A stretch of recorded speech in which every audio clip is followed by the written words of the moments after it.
तुमचा विश्वास, आमची बातमी. नाशिकमधील एका नामांकित IT कंपनीत समोर आलेल्या धर्मांतरण आणि महिला कर्मचाऱ्यांच्या लैंगिक शोषण प्रकरणानं आता गंभीर वळण घेतलंय. या प्रकरणाची व्याप्ती आणि त्यातील संभाव्य देशविघातक धागेदोरे पाहता याचा तपास आता ATSनं आपल्या हाती घेतलाय. शनिवारी ATSने या प्रकरणातील दोन्ही मुख्य संशयित आरोपी शफी शेख आणि रजा मेमन यांचा ताबा घेतलाय.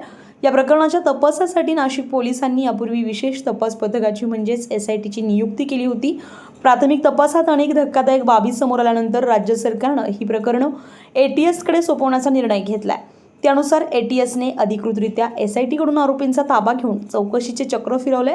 तपास यंत्रणांना संशय आहे की केवळ धर्मांतराचं वैयक्तिक प्रकरण नसून त्यामागे एक मोठं संघटित रॅकेट कार्यरत आहे. आरोपींच्या हालचाली आणि संपर्कावरून याचे आंतरराष्ट्रीय कनेक्शन असण्याची दाट शक्यता वर्तवण्यात येते.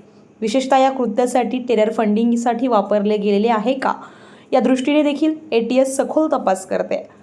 IT कंपनीत कामाला असलेल्या महिला कर्मचाऱ्यांवर दबाव टाकून त्यांचे धर्मांतर करणे आणि नकार दिल्यास त्यांचे लैंगिक शोषण करणे अशा स्वरूपाचे गंभीर आरोप सदर संशयित आरोपींवर आहे. या प्रकरणातील पीडितांची संख्या मोठी असण्याची शक्यता असून आरोपींच्या चौकशीतून अनेक बड्या नावांचा आणि मोठ्या कटाचा पर्दाफाश होण्याची शक्यता आहे. या घटनेमुळे नाशिकच्या औद्योगिक आणि सामाजिक क्षेत्रात मोठी खळबळ उडाली आहे. सागर चौधरी, आपलं शासन, नाशिक. आपलं शासन, तुमचा विश्वास, आमची बातमी.